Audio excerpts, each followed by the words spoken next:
Apparently bees camp out. Um, that hive was moved, it was sealed. There were no bees outside it. So these guys were out somewhere during the night partying and came home this morning. The other hive is still sealed.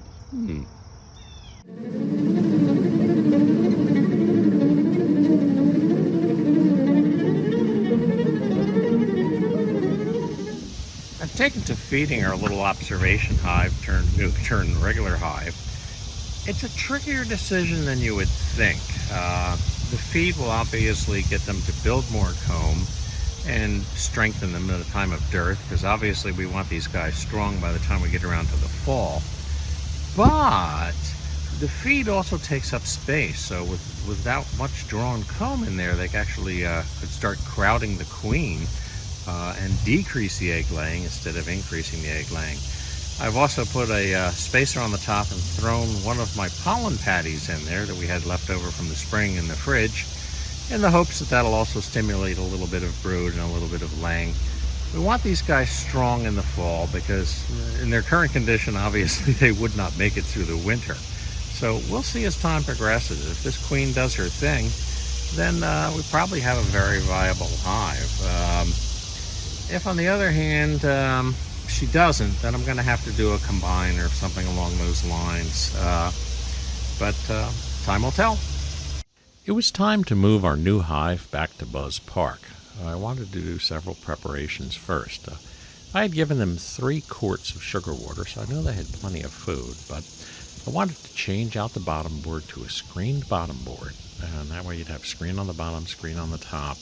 And my intent was to move them in the middle of the night after the sun had set and all the bees were home. And then seal the hive off. And after a few days, I could come back and put a catch box back at the original location and unseal the hive, put some obstructions in front of it in its new location, and hopefully most of the bees would reorient themselves to the new location. But the first thing was to make sure that the hive was ready to go, and that involved changing out the bottom board and making sure that it was stable. Tonight, under cover of darkness, I would ratchet strap them and wheel them back there and carefully set them all sealed up. They'd have a little bit of air circulation in through the screened bottom board and out through the screened top, so they wouldn't get too hot. And they did have food, so I thought everything would be great. I mean, bees come home at the end of the day and go into the hive, right? That's what I always thought. I mean, there's stories that, a few of them may hang out somewhere during the night and or possibly lose their way and not make it home and come back the next morning. But I never figured that would be more than 1 or 2 bees. But I was about to be surprised.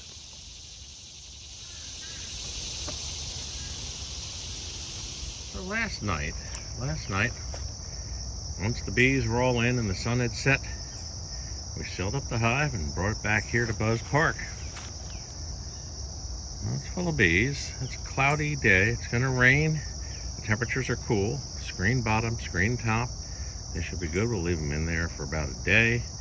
Then we'll put some obstruction in front of it and open it up and let them acclimate. Yes, the catch box is out now. There was about 50 or 60 bees that came back, and they definitely didn't leak out of the hive that I moved, so they were out partying all night or hanging out somewhere. So we have the catch box out a little early, and who knows what will happen when I finally open the hive up.